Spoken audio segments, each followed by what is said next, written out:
Bonjour et bienvenue à tous chers amis internautes pour notre traditionnelle revue de presse sur Afrique Sport. Nous débutons ce numéro du mardi 1er décembre 2020 avec le journal L'équipe qui évoque le match de l'OM en Ligue des Champions. Alors que l'Olympique de Marseille reste sur 13 défaites consécutives en Ligue des Champions, les Phocéens reçoivent l'Olympiakos aujourd'hui pour tenter de mettre un terme à cette série. Pour le journal français, c'est renaître ou le néant. Les Marseillais doivent ainsi arrêter la saignée en Ligue des Champions. Et en Italie, Tutto Sport parle du match de la Juventus en Ligue des Champions. Déjà qualifiée pour les huitièmes de finale de la compétition, la Juventus doit impérativement s'imposer face aux Ukrainiens ce mercredi pour garder un espoir de terminer en tête de son groupe. Les hommes de Pirlo sont devancés de 3 longueurs par l'FC Barcelone. Le retour de CR7 devra être bénéfique aux Italiens.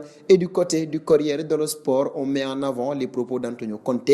Si l'Inter veut se qualifier, elle devra réaliser un 6 sur 6 et compter sur le Real pour mettre un terme aux espoirs du Borussia Mönchengladbach. Et pour le coach de l'Inter de Milan, la seule façon de rester en vie, c'est de remporter ce match et ce ne sera pas facile devant les Allemands. Antonio Conte le sait, la tâche s'annonce compliquée et nous partons en Espagne où, du côté de As, on évoque le match du Real de Madrid en Ligue des Champions. Une autre finale titre le journal des mots de Zidane qui avertit ses joueurs. Pour le technicien français, c'est un match décisif que joue le Real de Madrid face au Shakhtar Donetsk. Les merengues seront en huitième de finale s'ils gagnent cette rencontre. Une rencontre aux exigences maximales pour Marca. Le journal espagnol souligne que le Real de Madrid n'a pas droit à l'erreur au risque de jouer avec son futur dans ce groupe. Le journal souligne également le fait que Luis Suarez soit toujours testé positif au coronavirus comme établi dans le protocole. Luis Suarez restera en isolement. Les Rojiblancos ont reçu la mauvaise nouvelle hier. Luis Suarez ne pourra pas aider ses coéquipiers à assurer dès l'affrontement face au Bayern Munich un passage en huitième de finale.